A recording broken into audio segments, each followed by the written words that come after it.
looks so great. When I look around at this room, I cannot help but wonder, is Ozempic right for me? 얼마나 헐리우드 스타들이 많이 쓰고 있구나. 공공연하게 하지만 비밀리에 이 오젬땡을 맡고 있다는 거를 풍자한 거죠.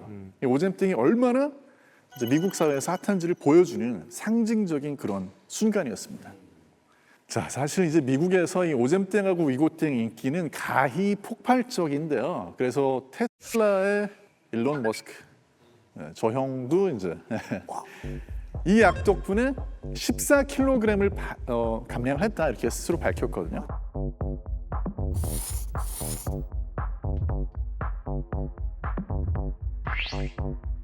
밑에 아예 글을 써놨네. 랜드 위고땡. 맞아요. 저걸로 유명해졌죠, 저 약이. 어떻게 보면. 학계에서도 사실 난리가 났어요. 그 세계 3대 학술지라고 부르는 사이언스지에서 이 비만 치료제를요 2023년에 최고의 과학 성과로 선정을 했습니다. 미국 MIT 아시죠? 여기서도 이제 2024년에 10대 혁신 기술 중에 하나로 바로 이 새로운 비만 치료제, 이 신약 비만 치료제를 선정했어요.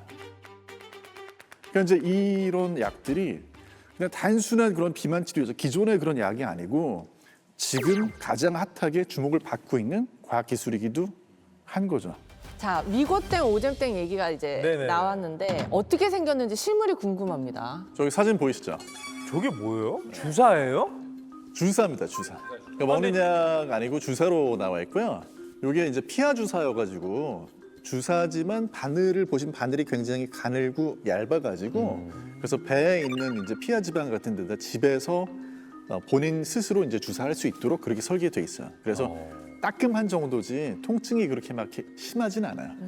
약사님께서 비만 치료제가 지금 미국의 슈퍼스타라는 표현까지 쓰셨는데 기존의 약들이랑 어떻게 다른 거죠? 엄청난 차이가 있어요. 근데 이제 이게 뭐가 다르냐? 굉장히 극적인 체중 감량 효과가 있는데 기존에 체중 쪽에 제일 효과적인 약이라고 하는 게 7, 8% 정도밖에 못 빼줘요. 그런데 이제 이 약은 평균적으로 체중의 15%를 평균적으로? 평균이 그런 거고 사실 체중 막 100kg 넘는 이런 분들은 막 20kg, 25kg 이렇게 빠지는 분들까지 나오는 거예요. 그리고 이게 사실 또 한 가지 다른 거는 투약, 약을 쓰는 방법도 기존 약들하고 좀 다른데요. 기존의 약들은 사실 매일같이 약을 써야지 되는 그런 부담이 있었는데 이제 새로 나온 약은 굉장히 간편해요. 일주일에 한 번만 쓰면 되거든요. 주사를 매일 맞으면 부담이 되는데 일주일에 한 번 그냥 따끔한 그런 정도야, 정도면 뭐. 좀 할만하다는 거죠. 네. 그 다이어트 약들 보면 뭐 지방 태우는 약도 있고 아예 식욕이 없게 만드는 약도 있고 종류가 되게 다양한데 이 약은 어떤 원리로 살을 빼주나요? 여기 GLP-1이라는 이 포만감을 주는 호르몬이 있는데 네. 이게 쉽게 말해서 밥을 먹으면 이게 딱 생겨요. 네. 그러면은 이제 그만 먹어도 되겠다라는 네. 감각을 만들어 주는 거죠. 네네. 네, 그런데 이게 금방 사라집니다. 네. 금방 사라지는데 이거를 생각보다 오래 지속시키는 거예요. 그러니까 포만감이라는 게 왜냐면 포만감을 딱 있는데 조금 있다가 또 배고픈 경우 있어요. 네. 근데 이거를 지속시켜 주니까 포만감이 오래 가는 거죠. 아니 나는 근데 궁금한 게 아까 그 뭐 GLP-1 네. 그 포만감을 느끼게 하는 호르몬 그게 이제 뭐가 음식이 뭐 몸에 들어가야 나오는 거 아니에요? 네, 먹고 이제 어느 정도 그러니까. 차야. 근데 아예 그 먹질 않고 그럼 이것만 맞는다고 해서 GLP-1이 나오나요? 그게 없던 GLP-1이 생기는 거예요? 아니면 원리가 어떻게 되는 거예요, 그게? 그러니까 우리 몸속에서 GLP-1이라는 거는 사실 장에서 분비되는 호르몬이에요. 네. 원래 음식을 먹어야 그리고 음식이 저 밑에 장까지 내려가야 그제서야 분비가 되고 재밌고 신기한 내용이 뭐냐 하면 네. 이 약을 썼더니 뇌 시상하부라는 데 가가지고 거기에서 포만감하고 관련된 신경을 자극하는데 이게 알고 보니까 이제 그 신경이 두 가지인데요. 네. 한 종류는 뭐냐면 음식을 먹기도 전에 배가 부르게 하는 그런 신경이 있고 또 하나는 음식을 먹었을 때 거기에 대한 반응으로 배가 부르게 해주는 신경이 있는데 이 약을 쓰면 보기만 해도 배가 부르게 만들어주는 그쪽 신경이 활성화가 된다는 거죠. 대박. 이 약을 쓰고 나가지고 한밤중에 라면이 너무 먹고 싶어가지고 라면을 한 그릇 탁 끓였는데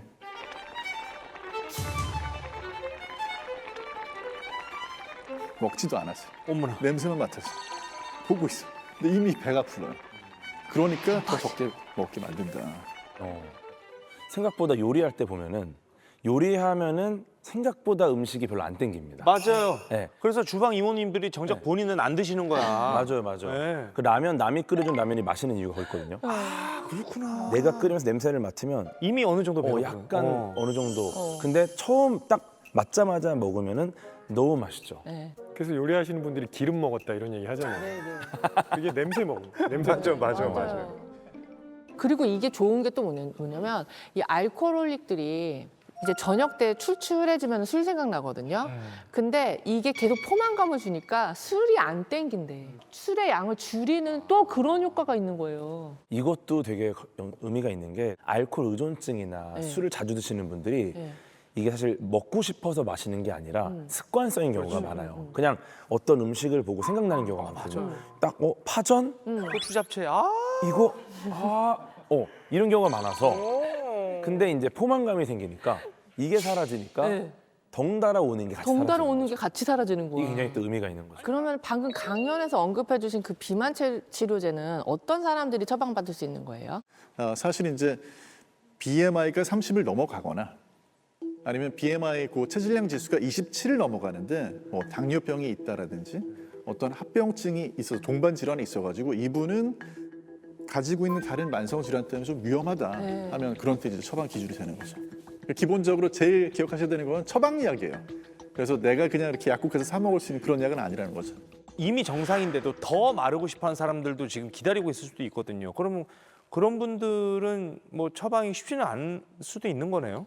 그렇죠. 이제 이 처방약이라는 건 뭐냐면 의사가 뭐 어떤 유익하고 위험하고 이런 걸 저울질을 해서 처방을 하는 거니까 뭐 내가 더 빼고 싶어 해서 무조건 이렇게 쓸 수 있는 그런 약은 아니죠. 또 하나 기억하셔야 될 게 사실 이걸 쓴다고 해가지고 체중이 100kg인 분이 나의 목표 체중은 50kg이야. 하고 이 약을 쓴다고 해서 거기까지 내려가는 건 아니에요. 그러니까 사람마다 빠질 수 있는 데는 한계는 있어요. 근데 김정욱 교수님이 별 말씀이 없으셨는데 어떤 생각이 드시는지 궁금합니다. 사실 이제 무언가가 사라질지 안 사라질지 이제 이런 얘기를 할 때에는 그 무언가를 정확히 정의하지 않으면 답을 할 수가 없거든요. 그러니까 비만이라는 게 의외로 저희가 지금 그걸 뭔지 안다고 지금 이야기하는 것 같지만 과연 이 비만이란 정확히 무엇이고 우리가 없어진다고 할 때 없어진다는 비만은 어떤 비만인지를 먼저 얘기해야 한다고 생각해요. 100kg 이상이면 비만 아니에요? 그런 것도 쉬운 그렇게 하자면 그게 비만이 되겠지만 과연 그게 맞는 그런 비만의 정의일까요? 제가 185에 85 정도 돼요. 지금 현재. 그러면 건강검진 하잖아요. 이런 돼지로 나와요. 진짜 이런 한심한 놈 쳐다보듯이 이렇게 쳐다보면서 8kg인가 9kg를 더 빼래요. 근데 나는 그게 맞는 건가? 한국인 체형에 그게 맞는 건가? 사실 그런 생각이 들거든요. 근데 가끔씩 우리 집에 오는 우리 어머님은 나를 볼 때마다 저분 좀 왜 이렇게 애가 말라가니? 막 이런 걱정을 하시니까 이 비만이 어디서부터 비만으로 끊어야 되는지 뭐 그런 얘기도 한번 우리가 좀 했으면 좋겠어요. 이제 원래는 기준이 되는 게 BMI고 BMI만 아마 들어보셨을 때 이게 체질량 지수거든요. 그러니까 체질량 지수라는 거는 몸무게를 킬로그램 단위 몸무게를 키의 제곱, 키는 이제 미터로 해서요. 그렇게 해서 나눈 값이에요. 이게 이제 체질량 지수인데 대한 비만 학회에서는 요 BMI가 23 이상이다. 그럼 과체중. 그다음에 25 이상이다. 그러면 비만 이렇게 규정합니다. 미국 같은 경우에 25 이상이 과체중, 30 넘어가야지 이제 뭐 비만 이렇게 나라마다 좀 차이는 있어요. 허리 둘레는 남성은 90cm, 여성 경우에 이제 85cm를 넘어가면 복부 비만 이렇게 규정을 하죠. 그러니까 이게 따지고 드니까는 굉장히 좀 피곤해지는데 아무튼 우리끼리는 그냥 100kg 이상이다 하면 또 한 가지 이제 제일 결정적으로 물론 허리 둘레가 들어가 있긴 하지만 BMI 수치 자체는 허리 둘레가 거기 계산에 들어가진 않아요. 그러다 보니까 어떤 문제가 있냐면 운동 열심히 해가지고 근육질인데 뭐 아놀드 슈워제네거 같은 그런 분도 BMI로는 비만이에요. 그러니까. 그래서 이제 요즘에는 사실은 그런 기준이 모호한 면이 있으니까 이 단점 보완하기 위해서 새로운 지수를 제시하는 이걸 주장하는 그런 전문가들도 많이 있어요. 뭔데요? 여기 이제 BRI라고 그래가지고 신체 둥글기 지수. 둥글기요? 둥글기. 라운드니스, 둥글기 지수.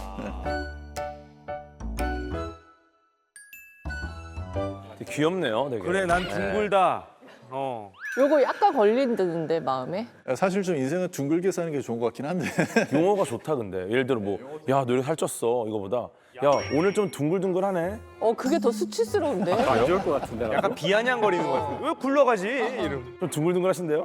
너도 먹으면 차나요? 막 이런 식으로. 근데 여기서 이제 둥글기라고 표현을 한 거는요, 뭐 엉덩이라든지 허벅지 여기를 보고 하는 얘기가 아니고 허리. 네, 그래서 이제 이 내장, 복부 지방 이게 이제 위험하기 때문에 그래서 만약에 허리가 둥글게 되어 있다, 위험하다라는 거죠. 국제 학술지 자마라고 하는 의학 쪽에 굉장히 저명한 학술지에 이 신체 둥글기 지수가 과하게 높은 사람들은 실제로 조기 사망 위험이 증가한다는 거죠. 아니 근데 나는 이 비만이란 주제를 이제 딱 받아들였을 때 사실 아무리 돈이 많고 힘이 있어도 해결 못하는 게 비만이랑 탈모라고 난 생각을 했거든요. 근데 진짜 이 10년 안에 비만이 사라진다? 그러면 이거는 인류 역사상 너무 큰 발자취가 아닌가. 이거 기술 개발하신 분 노벨상 받아야 될 것 아니, 같아. 그러니까 줘야 되는 거 아닙니까, 교수님? 그럴 거라고 생각합니다. 근데 이게 원래 갑자기 태어난 게 아니고 원래 있던 거를 다른 목적으로 지금 사용하는 거거든요. 그러니까 원래 비만 치료제로 개발된 게 아니라 당뇨 치료제였는데 이게 부작용이 오히려 긍정적으로 작용한. 그게 잠깐만. 우리가 얘기하는 게 이게 비만 치료제잖아요. 그러니까 탄생의 목적은 그럼 다른 이유가 있었다는 거예요? 그러니까 아까 얘기했던 오젬땡이라는 게 원래 2형 당뇨병 치료제였어요. 근데 이 치료제를 계속 사용했더니 환자들이 살이 빠지는 거예요. 그런 부작용이 있었다는 거죠. 네. 그래서 이게 도대체 왜 그러지 하고 자세하게 살펴봤더니 그 주성분이 세마글루타이드. 그래서 이걸 가지고 약을 만들어 보면 되겠구나 해서 탄생한 약인 거죠. 근데 비만이 아니면서 그냥 살 빼려는 목적으로 처방받는 사람들도 분명히 있을 것 같거든요. 그런 일이 미국에서는 이미 일어나고 있대요. 네. 이미 비만 치료제도 되고 당뇨약도 되는데 이 그 같은 성분의 두 가지 약이 있는데 다이어트 목적으로 쓰는 약이 수급이 좀 저조해진다. 그러면 당뇨 치료제였던 거를 같이 처방을 해서 쓸 수가 있겠죠. 이게 그 오프라벨이라고 해가지고 그러니까 원래 지정된 용도 말고 다른 용도로 이렇게 쓰게 되는 경우 그런 일들이 좀 늘어나가지고 실제로 그 당뇨 때문에 치료 목적으로 이 약이 필요한 사람들이 오히려 좀 구하기가 힘들어지고. 진짜. 네, 다이어트 치료를 하려는 사람들이 더 많이 구하게 되고. 뭐 이런 일종의 현상들이 포대가리네요. 그 포장가리. 포대가리 뭐예요? 포대가리. 포대가리. 에이, 지금 TV엔 격떨어지게 지금. 포대가리가 아니고 네. 포대가리. 난 또 대가리라는 아니, 줄 아니. 알았어. 포대가리가 아니고 머리 4개가 아니고 포대가리. 아니 근데 그거는 있죠. 그렇게 뭐 빵과 아몬드처럼 종이 다른 거 말고 같은 종이어도 콜라랑 콜라 제로랑 카땡이랑 카땡 라이트랑 그거는 같은 맥주여도 칼로리 적은 거 먹는 게 그래도 일단 유리한 건 있는 거죠. 맥주일 때는 알코올 칼로리가 가장 크기 때문에 거의 큰 차이는 아니고요. 다 소주 소용없어요? 맥주는 술이기 때문에 어떻게 할 수 없고. 음료 같은 경우는 확실히 칼로리 차이는 있죠. 같은 종류에 있을 네, 때. 당 그 자체가 들어있는 걸 먹는 것과 이제 제로 칼로리 음료를 먹는 거는 예를 들어 당 그 자체가 들어있는 거는 한 캔을 완전히 없애는데 고층 건물 계단을 몇 번을 왕복해야 됩니다. 네. 근데 제로 음료는 한 5계단 정도 올라가면 사라져요. 진짜요? 그 정도로 차이가 커요. 그러니까 이왕이면 제로 먹어야 돼. 근데 이제 문제는 예를 들어서 칼로리가 적으니까 이거는 100인데 이거는 뭐 4밖에 안 되네? 그럼 이걸 한 20캔 먹어야겠다. 이거는 안 된다는 거예요. 칼로리가 적다고 많이 마시는 건 안 좋지만 약간의 대체는 좀 유리한 부분이 있죠. 근데 제가 지금 이런 얘기 들으니까 지금 문득 떠오른 아이디어가 제가 식품 회사를 하니까 그러니까 0칼로리 음식을 개발해 볼까? 제로 김치 나오면은 끝납니다. 제로 김치? 제로 김치. 홍진경의 제로 김치. 그게 무슨 맛일까요? 그냥 지기김치 먹으면 안 돼요. 일단 김치 맛은 안 나요. 아니면 제로 식품을 개발하는 거야. 물은 제로잖아요. 네, 물을 얼려. 네. 제로 아이스크림 있잖아요. 그래서 오 진짜? 제로 아이스크림이 실제 아이스크림보다 더 달아요. 심지어. 제로 하나 만들어봐야지. 맛이 기가 진짜. 막힙니다. 나는 걱정이 되는 게 지금 우리가 얘기를 하면서 그 뭐 위고땡에 대해서 너무 맹신을 한다거나 좀 그런 분위기로 몰아갈 것 같아서 방송을 보시는 분들이 야 저것만 우리나라 들어오면 다 해결돼 이렇게 생각을 하실까 봐 뭐 좀 조심해야 될 부분이라던가 혹시 뭐 부작용이 발견된 게 있으면 뭐 몇 가지 좀 얘기해 주시면 좋을 것 같아요. 좀 부작용이 드러나고 있는 것 중에 하나가 급격하게 이제 나이가 들어 보이는. 네. 늙어. 네. 왜냐면 이제 다이어트 목적으로 오젬땡을 사용하면은 사람들의 얼굴이 비슷한 양상으로 약간 노화되는 현상이 벌어져요. 이거는 좀 크리티컬하죠. 근데 이게 살 빠져서 야위여서 좀 더 늙어 보이고 약간 그런 거 아니에요? 진짜 약간 노화가 진행되는 그거는 아니죠. 부작용 없는 약은 없고요. 또 의사 약사 중에서도 이 약이 나오면은 쓰겠다라는 분들도 있지만 난 좀 기다려 볼래 하는 분들도 많이 있거든요. 그래요. 위고땡이란 약 자체만 놓고 보면 아직 사용된 게 그렇게 역사가 길지는 않잖아요. 그래서 여러 가지 부작용 문제에 대해서 걱정하는 분들이 당연히 있을 수밖에 없어요. 근데 이제 현재 제일 흔한 부작용은 뭐냐면 약을 쓰고 났을 때 이런 약들이 기본적으로 위에서 장으로 음식이 내려가는 그런 속도를 좀 늦춰주거든요. 그러니까 적게 먹는 데는 도움이 되지만 거꾸로 얘기하면 더부룩하거나 가스가 찬 느낌이 들거나 복통이 생기거나 뭐 이런 부작용. 또 자동차 타고 어디 여행할 때 굉장히 멀미가 심하게 나타나는 것처럼 근데 그게 평상시에도 막 24시간 내내 눈만 뜨면 막 멀미 증상이 있대요. 맨스 걷고 막 약간 그렇죠. 구토할 것 같고 그렇죠. 그러니까. 오심구토라고 그러죠. 이제 그런 것들이 있을 수 있습니다.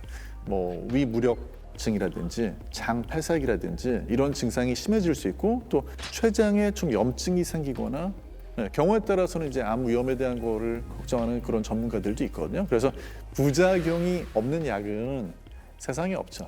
건강하고 이미 충분히 운동과 식단으로 몸매를 건강하게 유지할 수 있는 분들이 약으로 한번 살을 빼봐야 되겠다라고 생각할 필요는 없을 것 같아요. 잠자는 패턴이 지금이랑 좀 달랐다는 이야기들이 있어요. 어떻게요? 지금 많은 학자들이 보기에 세그멘티드 슬립이라 그러는데 그러니까 1차 수면이 있고 2차 수면이 있다는 뜻이죠. 그래서 왜요? 왜 뭐 그러지? 화장실 가고 싶어서 깨는 게 아니라 여기 몇 가지 이제 그렇게 생각하는 이유들을 보시면은 예를 들어 1697년 영국의 법원의 기록을 보면은 첫 번째 잠에서 깨어난 뒤에 외출했다.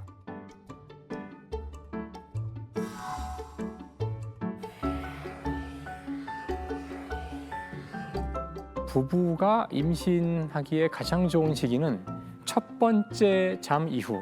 그러니까 이런 표현들이 자꾸 나오는 거예요. 그래서 옛날엔 2번씩 잤나? 이제 이런 이야기가 있는데요. 근데 사실 이게 아마 그 인간의 보편적인, 그러니까 인간의 본성은 아니었다고 생각을 해요. 왜냐하면 일단 서유럽을 제외하고는 이런 기록이 없어요. 산업혁명이 일어난 곳이 서유럽이니까 그곳에서 산업혁명 이전에는 좀 다른 잠의 패턴이 있었다는 거죠.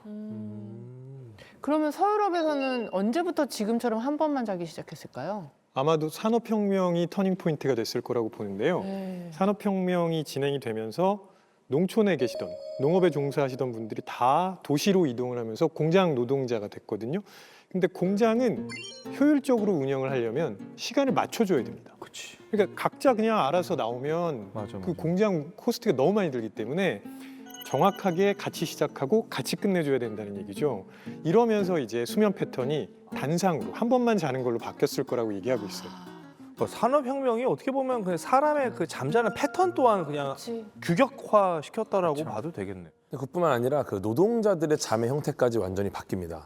그 잠자리 양극화라고 볼 수 있는데 18세기, 19세기가 되면서 산업혁명 당시에 노동자들이 한 곳에 집중되는 거예요. 그러다 보니까 잘 데가 없어 노숙하는 분들이 생깁니다. 이분들이 그럼 어디서 잤느냐? 하루에 4페니 하는 그 관침대에서 잤어요. 관침대. 어이구. 어머나, 이 진짜 관이네. 네, 네. 발을 못 뻗어. 아, 그냥- 얘가 구부리고 있네. 그냥 관입니다. 관. 진짜 관이에요. 그냥 아니 관이에요. 살아있는 사람을 저렇게 관짝에다가 집어넣고 자라 네. 그랬다고요? 굉장히 저렴한 돈으로 노숙보다 약간 좋은 형태를 제공하는 거죠. 4페니가 얼마예요? 지금으로 치면은 뭐 한 하루에 2,000원? 근데 더 싼 침대가 있어요. 사실은 놀랍게도. 이 펜이 행오버라 그러는데 이건 1,000원짜리. 그건 죽은 거 아니에요? 이렇게 그러니까 밧줄에다가 이렇게 걸려 있는 거죠. 이렇게 이 상태로 잠을 잔대요. 그래서 말도 안 돼. 진짜 어머, 어머, 안타까운 너무 거는 엽기다. 이제 아침에 일어날 시간이 되면은 저 밧줄을 끊어버린대요. 아이고. 한꺼번에 이제 우르르 이제 쓰러지면서 깨어나게 되는 거죠. 완벽한 알람 시스템이네요. 그렇죠. 참 마음이 어머, 아프죠. 웬일이야.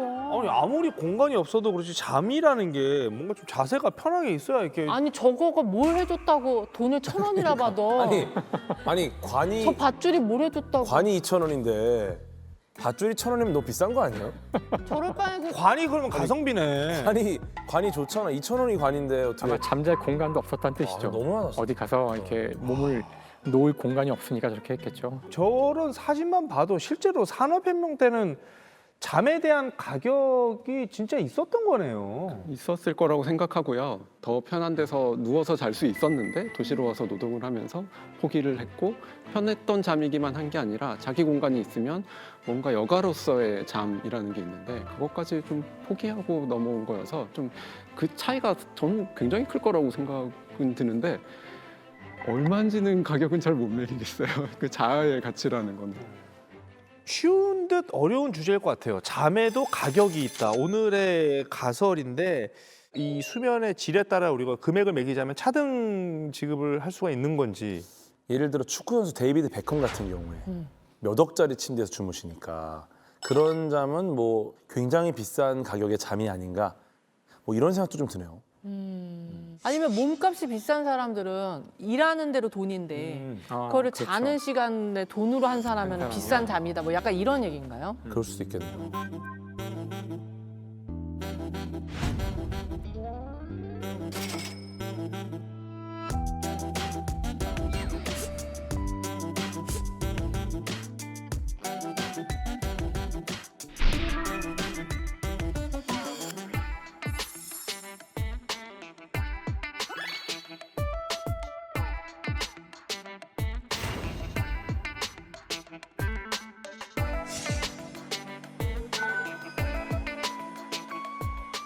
잠깐 쉬더라도 좀 퀄리티 높게 쉬자. 그러다 보니 좀 잠에 대해서 과감한 투자도 하고 그 잠을 대하는 인식 자체가 많이 변하는 게 아닌가.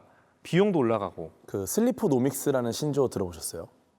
슬리프노믹스요? 슬리포노믹스 이게 그 숙면에 대한 관심이 모이면서 네. 요 산업 자체 시장에 돈이 모이고 있는 겁니다 지금. 어. 그래서 이게 글로벌 슬리포노믹스 시장 규모가 2026년에 40조 원 규모까지 성장할 거라고 지금 분석을 하고 있어요.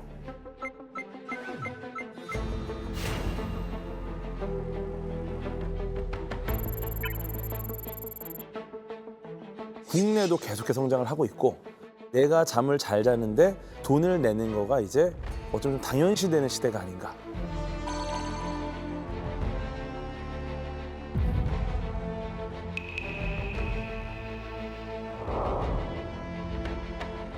근데 그 잠을 못 자면 왠지 우리 몸에 안 좋을 것 같다라는 거는 본능적으로 인지를 하는데 수면 부족이 발암 물질이라면서요? 그러니까 업무 특성상 야간에 근무를 하셔야 되는 분들 있잖아요. 네. 이렇게 야간에 근무하는 거는 국제노동기구랑 국제암연구소가 지정한 2군 발암 물질입니다.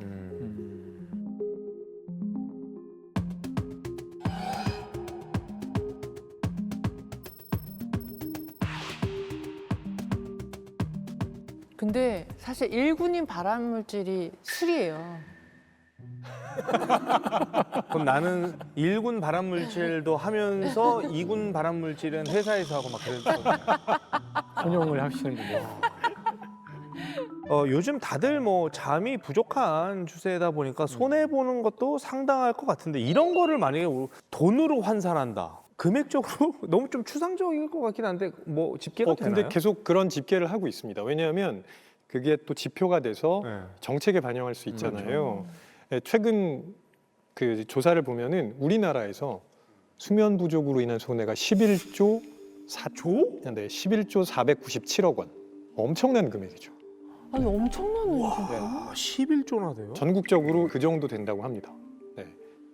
아까 김우진 교수님께서도 말씀하셨지만 어느 나라건 현대인은 수면 부족, 맞아요. 그다음에 불면증 때문에 굉장히 고생을 하고 있거든요. 이게 질병을 계속 유발합니다. 당뇨, 고혈압, 그래, 맞아. 뇌 청소가 안 되기 때문에 알츠하이머 이런 쪽으로 계속 그 연결이 되고 그러면 당연히 지출되는 의료 비용도 늘어날 수밖에 없는 거고 그건 결국 같이 사회가 짊어져야 되는 비용이잖아요.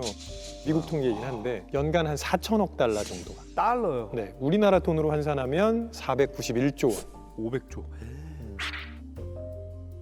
그 산업혁명이 수면의 질 이런 것만 놓고 봤을 때는 점점 좀 뭔가 불리해지는 것 같아요. 뭔가 수면 부족으로 점점 인류를 몰아가고 있는 듯한 느낌이랄까?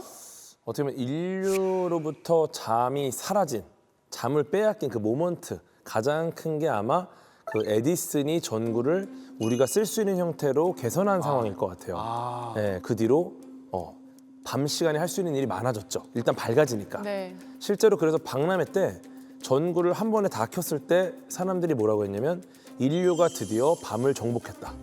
네, 어떻게 보면 정복의 대상인 거예요. 이걸 몰아내고 그렇지. 우린 이제 밤에도 일을 할 수 있다. 예. 네.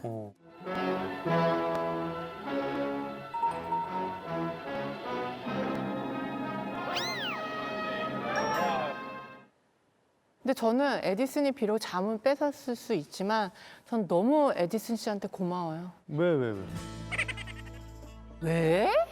아니, 에디슨한테 고마움을 못 느껴? 고마움을 못 느끼는 게 아니라 와. 당연히 고맙지. 경환 씨가 돈 버는 거 다 지금 전구에 불 들어와서 버는 그렇죠. 거예요. 근데 오늘 네. 주제로만 놓고 봤을 때는 아이, 그렇죠. 에디슨으로 주제로 인해서 봤을 땐 그렇죠. 어둠을 정복을 하게 됐지만 뭔가 사람의 3분의 1이 수면인데 거기에 방해를 받는다라는 측면에서는 좀 원망스러운 부분도 있다. 근데 잠을 못 자는 걸 에디슨 책임만으로 돌리는 건 좀 무리가 있을 것 같아요. 이게 불면증으로 오시는 분들 보면은 이 빛 때문에 못 주무시는 분이 있거든요. 핸드폰 같은 거에서 보면 이제 그 빛이 나오면은 우리 안에 그 멜라토닌 분비가 억제가 돼요. 밤에는 멜라토닌이 나와야 되는데 그 빛을 보니까 이제 차단이 되는 거죠.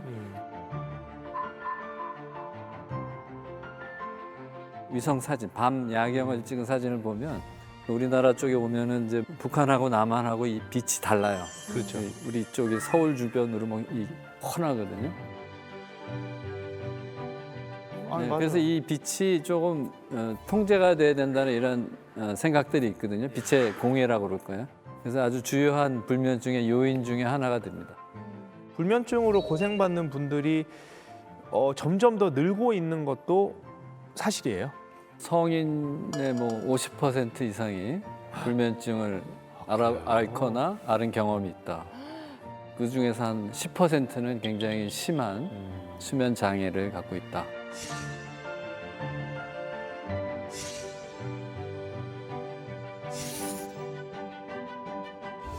아니 진짜 불면증 때문에 고생하시는 분들은 잠에 대해서 되게 민감하게 생각을 하실 것 같은데 사람은 왜 자는 거예요? 그래요. 잠은 왜 잘까? 그러니까 한마디로 얘기하면은 잘 모릅니다 아직. 잘 몰라요. 근데 그 분명한 사실은 잠을 안 재우면은 다 죽어요. 그러니까 잠을 자긴 자야 되는데 정확히 잠이 어떤 이유 때문에 생긴 건지에 대해서는 여전히 그 모두가 동의하는 그런 답이 있지는 않다고 하더라고요. 근데 자는 동안 뭔가 세포가 재생이 되고 약간 이런 것 때문에 자야 되는 거 아니에요? 물론 그것도 있고요. 아까 그 잠깐 얘기했지만 기억 문제도 있고요. 그러니까 왜 자면 좋은지에 대한 것들은 알려져 있어요. 네. 근데 잠을 안 잔다고 해서 왜 죽어야 될까요? 네? 물과 소금이 있으면은 사람이 안 먹고도 열흘 이상 버틸 수 있거든요. 근데 잠을 안 자고 3일에서 4일 이상 버틸 수 있나요? 기네스 기록이 있습니다. 기네스 기록이 있는데 랜디 가드너라는 고등학생이 했거든요. Back in 1964, 17-year-old Randy Gardner broke Guinness World Records for stay awake 11 days straight.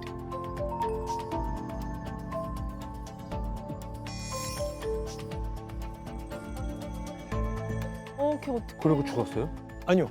그 열흘? 랜디 가드너는 네. 11일 정도 앉았을 때는 자기가 도전을 이어갈지 아닐지를 판단할 수 없을 정도였어요. 그래서 굉장히 위험하다고 생각해서 기네스 기록위원회에서 도전을 중단시켜버린 거예요.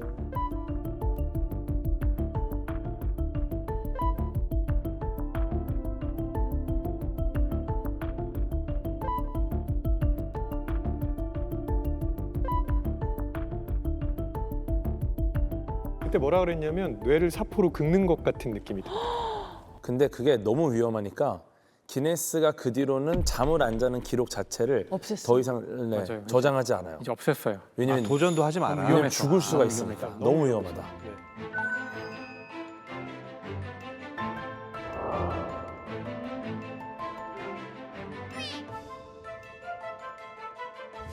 모두가 잔다는 것은 곤충도 자고 새도 자고 고래도 자고 다 자는데 그들의 잠을 자는 패턴이 똑같지 않거든요. 그 사람의 뇌는 당연히 잘 때는 좌뇌와 우뇌가 동시에 자거든요. 네. 하지만 어떤 동물들은 이거를 반씩 잘 수가 있어요. 반씩. 누가 그래요? 그 고래도 그렇고 새도 그런데요. 새의 경우 아주 재밌는 걸 볼 수가 있는데 그 원래 이 시각은 이 뇌랑 반대로 연결이 돼 있어요. 그래서 좌뇌가 잘 때 오른쪽 눈을 감고 왼쪽 눈은 뜨고 있어요.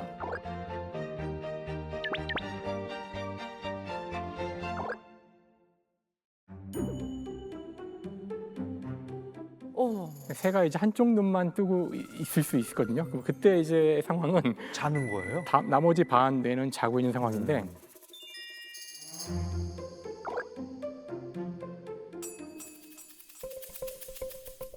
그래서 이렇게 나뭇가지 같은데 새들이 쫘라락 앉아 있을 때가 있는데 그때 어떻게 잠을 자냐면은 맨 끝에 있는 두 마리 새는 한쪽 눈을 감고 오른쪽 끝에 새는 이렇게 하고 있고 왼쪽 끝에 새는 이렇게 하고 있고요. 가운데 새들은 다 두 눈을 감고 우와. 자고 있어요. 불침번 서는 거네 양쪽에서. 불침번을 이렇게 아주 효과적으로 설 수 눈 있는 떠야 거죠. 되는 거예요 한쪽은 이렇게 이 배치에서. 아, 그렇죠, 그렇죠. 여기서 이렇게 뜨시고 이렇게 떠야 되고요. 근데 제가 더 웃겼던 거는 이게 계속 그러고 있으면은 이 오른쪽 끝에 있는 새는 결국 한쪽 뇌는 못 자잖아요. 그렇죠. 그러니까 눈을 바꿔야 되잖아요. 네. 그럼 어떻게 하냐면은 잘 바꿔요? 둘이 방향을 싹 바꿔요. 이렇게 뒤로 돌아요. 아 뒤로 돌아서. 뒤로 돌아서 다시 눈을 바꿔서 잔다고 하더라고요. 너무 가운데들은 양심 없는 거 아니에요? 그거 아마 돌아가면서 자기 교대를 스타일. 해주겠죠. 아 교대를 하긴 교대. 해요. 그래서 이 잠을 잔다는 것이 그 인간만 우리가 알고 있어 그렇지만 굉장히 다양한 형태의 하루 주기 생활 리듬을 모든 동물들이 갖고 있다는 거죠. 그래서 뭔가 여기에는 중요한 이유가 있을 텐데 안타깝지만 질문에 대한 답은 현재 잘 모른답니다. 그렇게 해서 잠에 들었어요. 그럼 약간 모드가 잠자는 모드로 갔다가 다시 깨는 모드로 전환을 하는 거. 그거는 뭐 그것도 본능적으로 그냥 세팅이 그렇게 돼 있는 건가요? 우리 안에 이제 생체 시계가 있다는 게 이미 밝혀졌죠. 자고 깨고 이게 24시간 주기로 반복이 되죠. 네. 근데 이 수면뿐만 아니라 뭐 여러 가지 호르몬 분비라든가 단백질 생성이라든가 다음 날 쓸 뭐 에너지 비축 이런 것도 이렇게 24시간 주기로 이렇게 돌아가는 게 밝혀졌어요.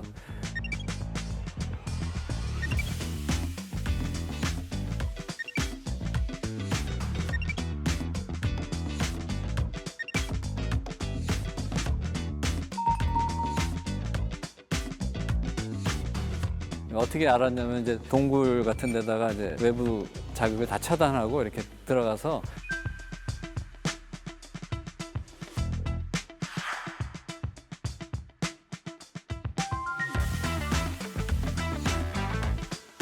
당신이 자고 싶을 때 자고 먹고 싶을 때 먹고 깨고 싶을 때 깨십시오.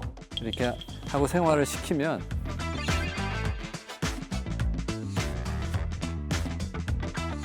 나중에 이렇게 재보면 한 24.2시간, 24.5시간 이런 거죠. 사실 2017년에 그 제프리 홀, 다음에 마이클 로시바시, 다음에 마이클 영 세 사람이 우리 몸에 있는 생체 시계의 원리를 밝혀서 노벨상을 받았는데요.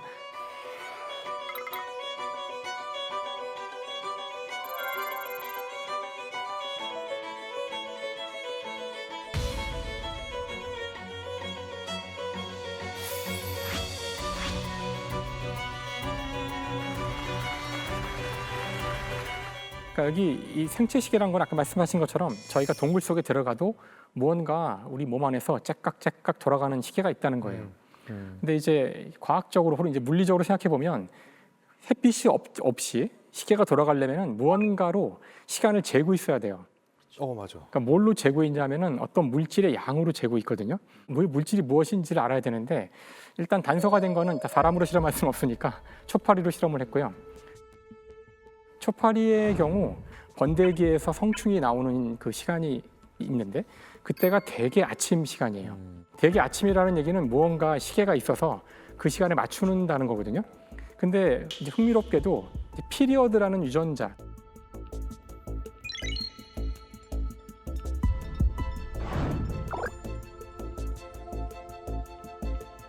그 유전자에 문제가 생기면 초파리가 그 우화되는 시간이 막 뒤죽박죽이 돼요. 그래서 분명히 이 유전자가 시계와 관련이 있는 거란 걸 안 다음에 이제 이걸 연구한 건데 결국은 유전자라는 건 저희가 지지난 시간에 배웠지만 단백질을 만드는 거거든요.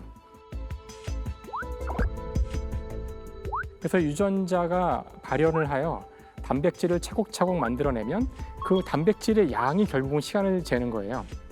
근데 양이 끝없이 늘어나기만 하면 시계가 될 수 없잖아요. 늘어났다 줄었다 해야 되는데 이제 흥미롭게도 이 단백질이 늘어나면 이 단백질과 다른 단백질이 결합하여 이 유전자의 발현을 억제하는 작용이 있어요. 그래서 이게 늘어나면 결국은 얘를 또 줄여서 이게 줄어들면 늘어나고 이런 식으로 몇 가지 유전자와 단백질이 서로 상호작용하면서 계속 끝없는 이런 주기를 만들어내요. 외부의 어떤 자극이 없이도. 그래서 이 전체 메커니즘을 밝힌 공로로 초파리를 통해서. 초파리를 통해서. 근데 초파리라고 해서 어떻게 이거 가지고 뭐 중요할까 하실지 모르지만 모든 생명체는 많은 걸 공유하고 있거든요. 그래서 이 메커니즘은 다 공통이에요. 그래서 이걸 밝힌 공로로 노벨상을 받았죠.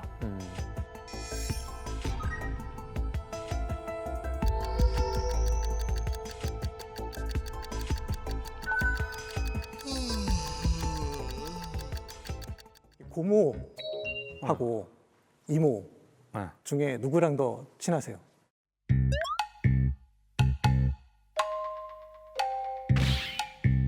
이모.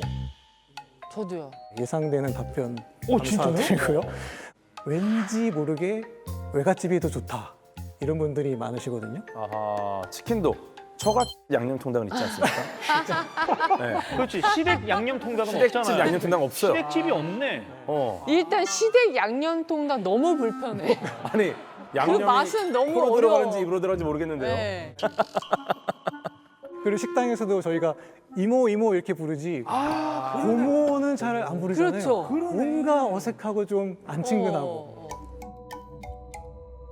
조사 결과를 보면 실제로 외할머니, 외할아버지가 손주에게 더 많은 돈을 쓴다고 합니다. 이게 뭐 우리나라 결과가 아니고 미국에서 한 결과니까. 진짜요? 네, 외국도 비슷하다는 거죠.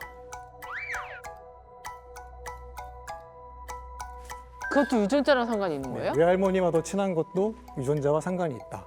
왜지?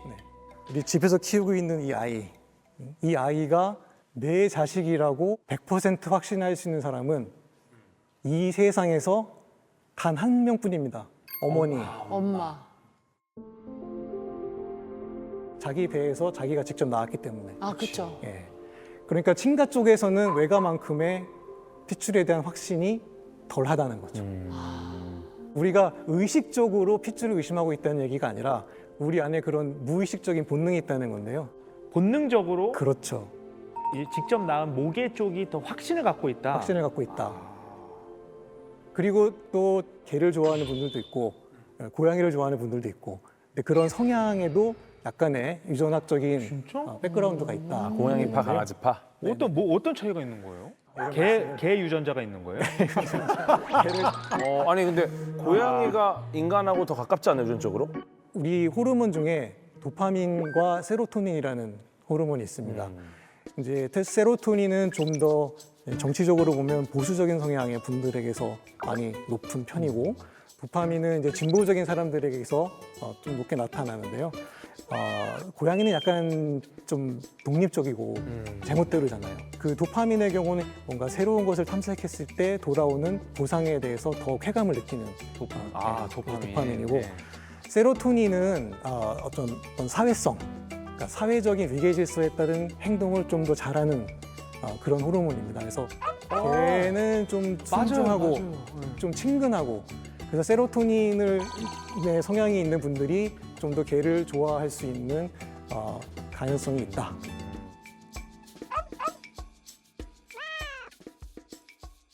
실제 이제 미국에서도 트럼프를 지지했던 주에서 고양이보다 반려견을 가진 경우가 많게 나타납니다. 야, 그런 조사 결과도 있구나. 많은 분들이 두 분처럼 유전자가 뭐 이런 것까지 결정해 이런 반문을 하실 수 있으실 것 같은데요. 리처드 도킨스가 쓴 이기적 유전자를 보면 인간은 유전자를 운반하는 생존 기계다 이런 표현을 하거든요. 그래서 사람들은 보통 내 몸속에 유전자가 있으니까 이게 내 유전자고 내가 주인이라고 생각을 하지만 사실 두뇌를 비롯해서 우리 몸의 모든 것은 유전자가 만들어낸 거죠.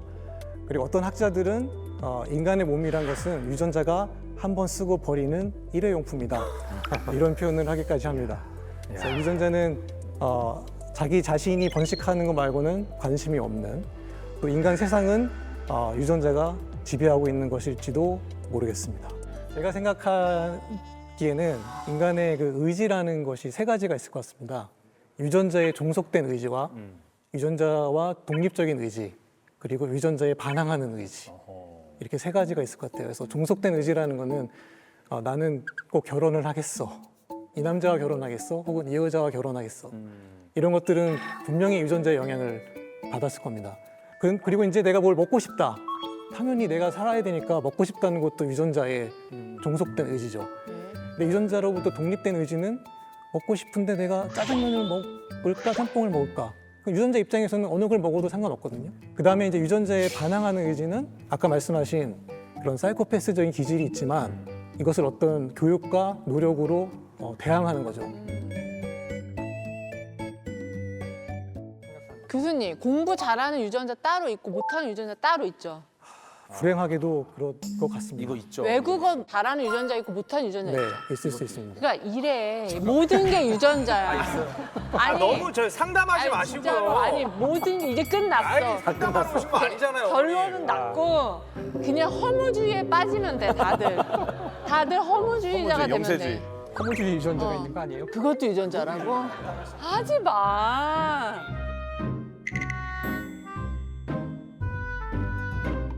끈기라든지 동기부여, 또 유전이죠. 또 유전자의 영향력이 맞아요. 있고 심지어는 실전에서 시험을 좀 더 잘 보는 사람, 실전에 강한 사람. 예, 그것도 유전자예요? 그것에 대한 연구도 있습니다. 운빨 아니에요, 그건? 뇌에서의 어떤 회로와 연관을 짓고 있는데요. 평소에는 공부를 상당히 잘하는데 시험 보면 조금 더 틀리는 애들, 원래 실력보다 안 원래 나오는 실력보다 안 친구도 되는 애들도 있어요. 있고 원래 실력보다 좀 더 잘하는 애들이 있거든요. 아니 저는 오히려 이렇게 얘기해 주시는 게 고마워요. 게임 끝난 거야. 왜냐면 노력하면 할 수 있다 뭐 이런 소리 하는 사람들 있지? 제일 싫어. 그 애들한테 뭐라 할 게 아니네요. 너는 왜 공부를 남들보다 2배를 절대 뭐라 했는데 할게 성적이 안 나오냐? 내가 그것밖에 안 되는 그걸 준 거네요, 그러면? 그렇죠. 스스로 탓해야죠. 이 유전자라는 게 우리가 쉽게 볼 그게 아니네요, 진짜. 그러니까 아니 그렇게 안 봤는데 진짜 너무 자기 중심적이고 이기적이네. 그러니까 그래서 이기적인 유전자. 유전자라는 책이 있고. 맞아요. 리차드 도킨스의 책이죠. 이기적 유전자. 너무 유명한 책인데 정말 유전자는 아주 이기적입니다. 정말 뭐 어떤 뭐 다정한 부분이 아니 없어요. 뭐 어떤 의식, 심리 이런 것도 없고 그냥 염기 서열 그 자체로만 존재를 하는 거죠. 목적은 단 하나. 나를 퍼뜨려야 된다. 유전자가 이기적이라고 좀 이제 이상하게 느껴지는 표현일 수도 있어요. 근데 저것은 아마 가장 당연한 것 같은 것에 대한 질문에 대한 답을 줄 수 있는데, 예를 들어서 왜 우리는 자기 아들과 딸을 사랑하고 이뻐하고 그 아들과 딸을 위해서, 그러니까 아이를 위해서 희생할까요? 나와 다른 개체잖아요. 나랑 아무 상관이 없는 개체인데 내가 왜 나왔으니까. 내 새끼니까. 나왔다는 게 왜 중요해요? 아니 교수님 안 중요하세요? 자, 그러니까 혼자 사세요? 그게 아니라, 그러니까 이게 중요한 질문이에요. 과학에서 그러니까 정말 태양이 돌고 있을까? 이제 이런 질문을 하는 거잖아요. 네. 왜 땅은 평평한데 평평한 것 같은데 왜 둥글까? 그러니까 왜 우리 인간은 자식을 사랑할까? 이거에 대한 답은 원래 없어요. 그냥 원래 그런 거 아니야? 근데 그게 아니라 왜 사랑하냐면은 유전자가 절반 들어 있으니까.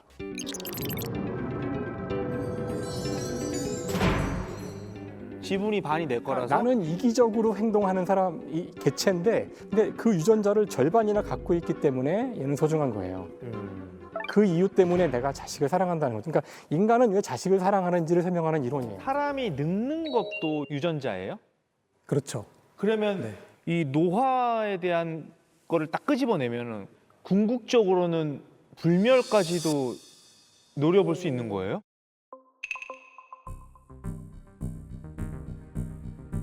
노화가 생기는 이유는 우리가 계속 성장하면서 DNA에 계속 손상을 입거든요. 그렇기 때문에 이제 노화가 근본적으로 생기는 건데 이제 우리 몸에는 사실 그 고장난 DNA를 고치는 시스템이 있어요. 근데 이게 나이가 들수록 그 시스템을 꺼버리거든요. 끄는 이유는 그러니까 예를 들면 20살, 30살 때 번식을 하고 나면 사실은 이 개체는 아까 말씀드렸지만 일회용품이기 때문에 필요가 없잖아요. 필요 없는 것들이고. 그래서 이제 DNA 복구를 더 일회용품이 이상 안 하는 거예요. 그런데 만약에 우리가 인위적으로 그 시스템을 되돌린다. 이론적으로는 가능합니다. 아, 너무 무섭다.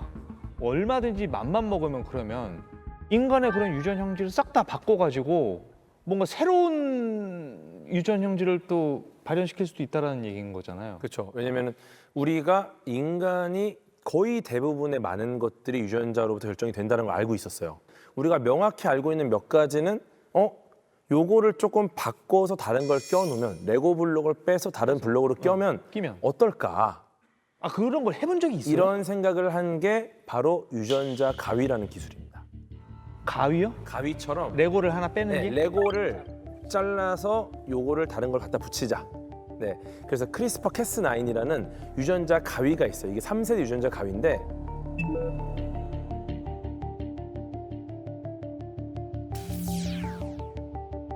그게 지금 가능한 기술입니까, 교수님? 네, 가능한 기술이고요. 이게 원래는 세균이 가지고 있는 면역 체계입니다. 그러니까 세균의 주된 적은 바이러스거든요. 근데 바이러스가 침입할 때마다 세균이 싸워야 되는데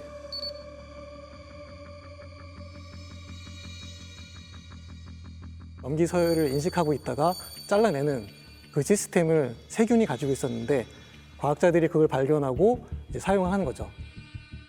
그래서 그걸 처음 발견한 건 사실은 이제 그 요거트 회사에서 찾게 됐는데 요거트는 이제 유산균을 많이 키우잖아요. 유산균을 자꾸 공격하면 이제 생산성이 떨어지니까 그런 연구를 하다가 우연히 찾은 거죠. 그거를 우리가 인위적으로 정말 유전자 가위처럼 써보니까 효율이 너무 좋은 거예요. 그거를 이제 인체에 적용을 할 수 있게 됐죠. 당시 과학계에서는 정말 저도 느낌에 이거는 인공지능보다 훨씬 중요한 기술일 수 있다는 생각을 했었고요. 이제는 정말 무서운 세상이 오겠구나 그런 기억을 했던. 근데 그게 2012년인데 2020년에 노벨상이 주어졌거든요. 그러니까 정말 빠른 속도로 발전하는 분야이기도 합니다.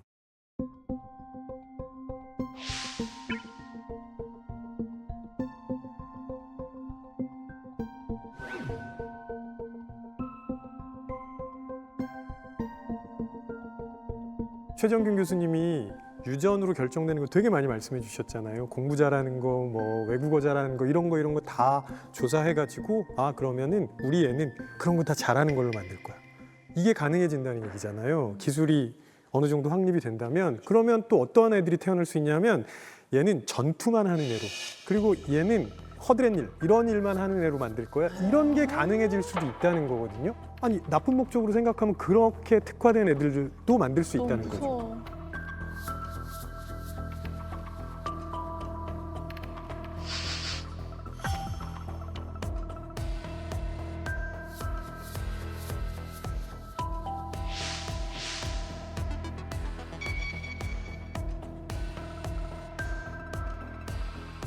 그러니까 2015년에 그 회의가 있었고요. 그 국제 유전자 편집 정상회의에서 그 후대로 전해지는 유전자 편집에 대해서는 금지하기로 그때 그 합의가 이루어졌는데.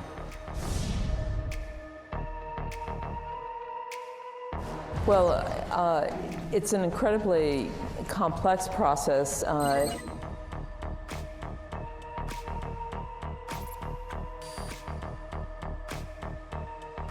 Advances in conventional treatments and perhaps we're going to see significant advances in somatic gene therapy will now allow many more of such patients to reach breeding age and want to have children. But I wish there were clearer ethical guidelines for scientists not to. The issues here are so much more ethical and moral issues rather than purely scientific issues.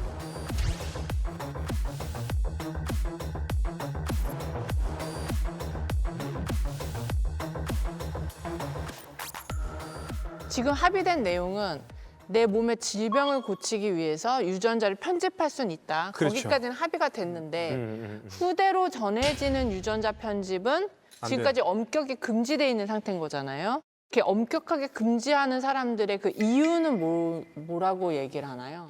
그 이유는 뭐 사실 조금만 생각해보면 이해할 수 있거든요. 예를 들어서 공부를 잘하게 하고 싶다든가 이렇게 편집을 했는데 그 내가 원하는 방향으로 되지 않아서 뭐 기형으로 나온다든가. 이상한, 그렇지. 그러니까 이것이 어떤 영향을 줄지를 현재도 완전히 알고 있지 못하거든요.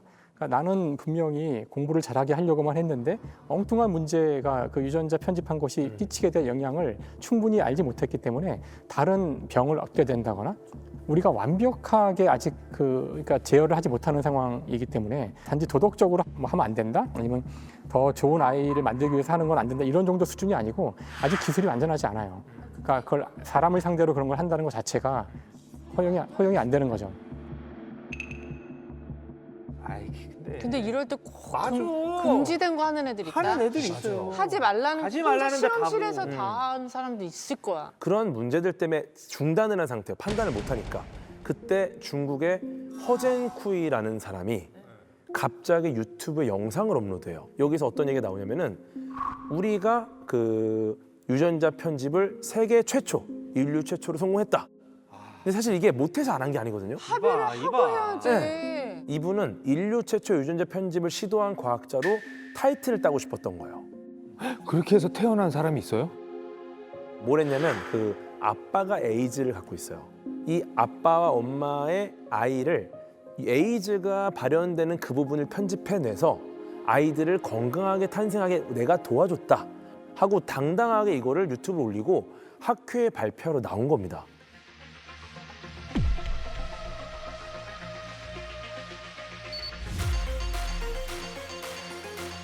We edited non-viable embryos and established two embryonic stem cells.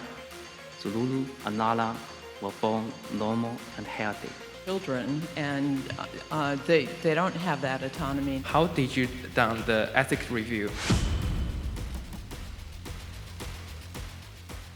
아니 봐봐 말 진짜 안 듣게 생겼어. 진짜 안 듣게 생겼어. 그 자리에 교수님이 안 갔어요? 학회? 다른 일이 좀 있어가지고. 아, 거길 안 가면 어떡해요? 가서 허젠쿠이 잡들이를 해야지. 그러니까. 법적으로 뭐 이렇게 할 수 있는 근거는 없어요?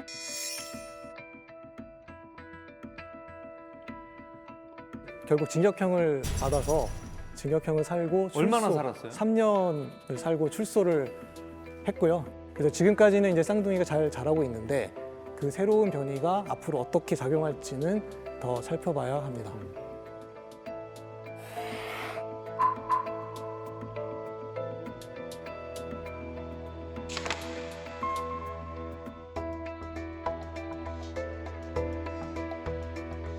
그러니까 지금 사용되고 있는 것은 일단은 치료에 적용이 되는데요. 그 예를 들면은 뭐 근육이 마비돼서 움직일 수 없는 사람들, 근데 거기에 해당되는 유전자가 딱 하나거든요. 그럼 그 경우는 이제 근육에 주사를 통해서 치료를 하죠. 혹은 이제 시력을 잃어가는 경우에 눈에 주사를 해서 치료를 하는 것들은 이미 시중에 약이 나와 있습니다.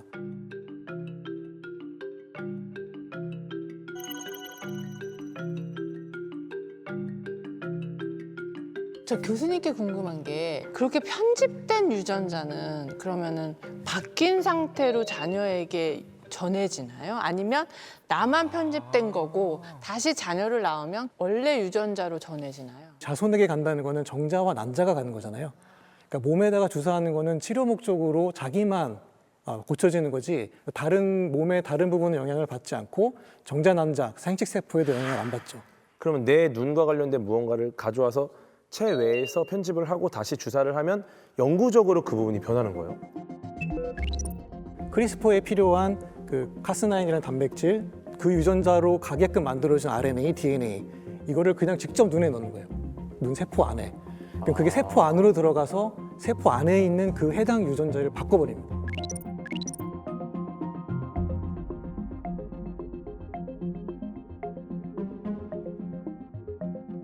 그 바뀐 거는 이 사람이 죽을 때까지는 계속 유지되는 거예요.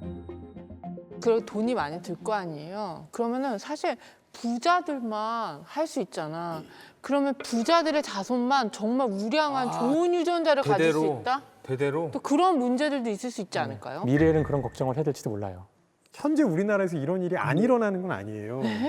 그러니까 유전자는 아니죠. 그렇지만 많은 부모님들이 아이들한테 성장 호르몬 맞추고 계시거든요. 근데 그거는 경제적인 여유가 있는 집 아이들이 아니면 할 수 없는 일이에요. 그러니까 이런 식으로 가면 위너와 루저가 명확하게 구분되는 그런 사회로 갈 수밖에 없거든요. 그럼 다양성은 완전히 무너질 수밖에 없다고 생각해요. 유전자 양극화가.